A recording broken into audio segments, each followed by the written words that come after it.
whole class, we're going to focus on one thing, which is the bridge, okay?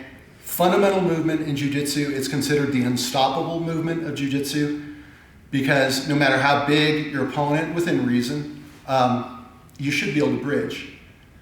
And I didn't value the bridge that much for most of my jiu-jitsu career because it didn't seem to do anything when I bridged. And the epiphany I had, probably as a brown belt, the epiphany I had was that the bridge sets the table for the next movement pattern. It's the precursor.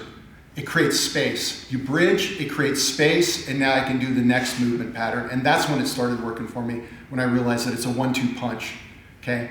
So, Jess, actually, before we do that, let's just do the movement pattern, because I want to work the movement pattern and the hip escape that we do onto the movement pattern, and then we'll see some different scenarios where we can apply that, okay? So, basic bridge, I'm on my back, I need my feet close to my butt, and I need to be on the balls of my feet. So a lot of times, you know, we're here fighting, I'll buck up because I want to get as much under me as possible, right? Because now I can fully extend.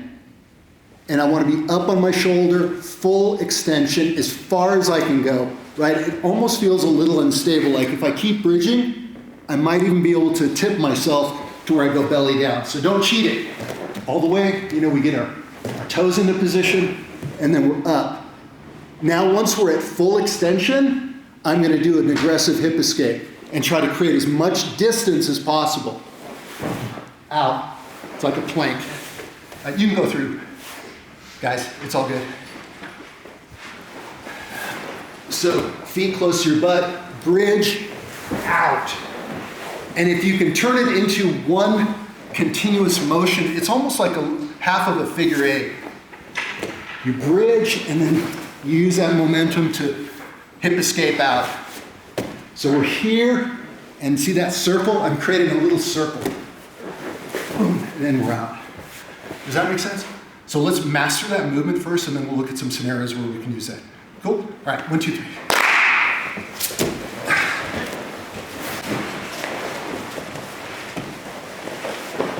All right, everyone's looking good. 1 more minute. All right, so that was looking good. Jess, let me use you now. All right, so he's gonna mount me.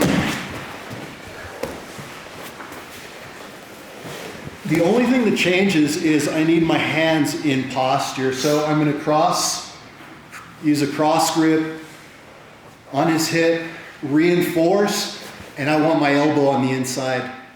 Because once I bridge, so put your hands down so I can. So once I bridge, what happens is Jess's right leg is dangling up in the air, right? And now I can push away and do my hip escape. Okay. If my frame isn't in position, my arms, he might just float with me and I won't be able to open that space. So cross grip, reinforce, elbow on the inside, get my toes as close to my butt as I can, bridge like you mean it, push away. Now at this point, I've got a few different options. Sometimes you end up all the way out. Sometimes you end up with their leg on you. If their leg is on you, I can always do one more motion and I'm out. Or I can throw my leg over. We've got a leg lock. Or I can even just come up. Because I'm supporting his weight. My center of gravity is below his. He's light. He should be able to move. So hand position, elbow on the inside. The battle is to get the feet into position. And then bridge like you mean it, push away.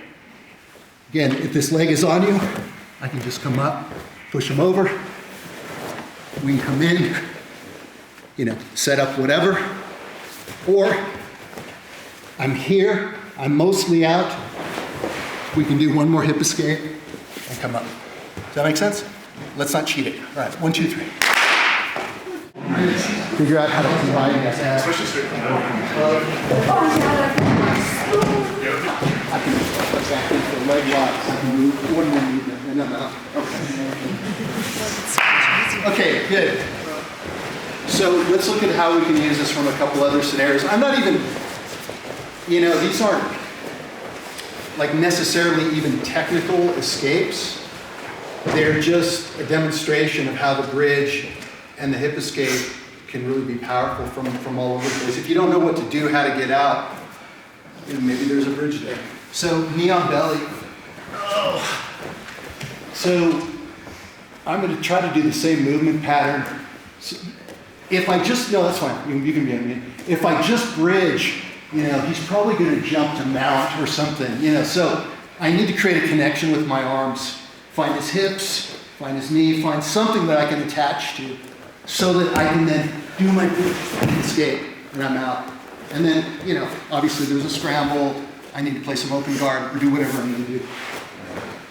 So he's here. If I'm moving, he's going to just track. And I'm flat on my back. I don't have any mobility, so I'm going to get my connection. And I'm out. Okay? So, yeah, yes? Where are you placing your hands on him? So, really it's the hips is what I'm trying to prevent him from moving. So just, find the hips.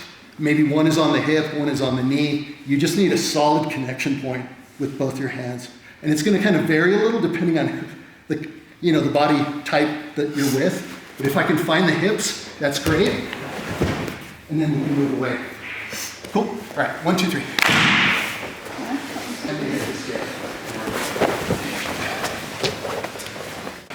And you'll notice we didn't do a warm-up.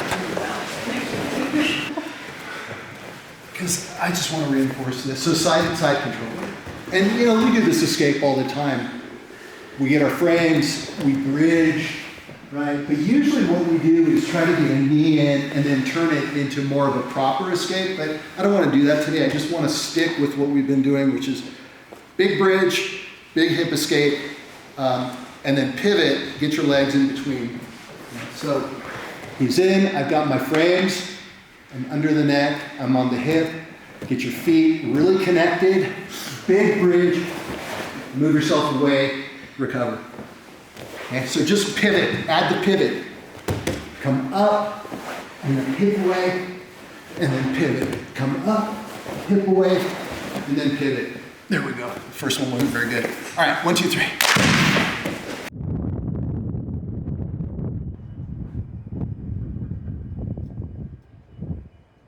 The biggest problem that I see usually is people's feet slip.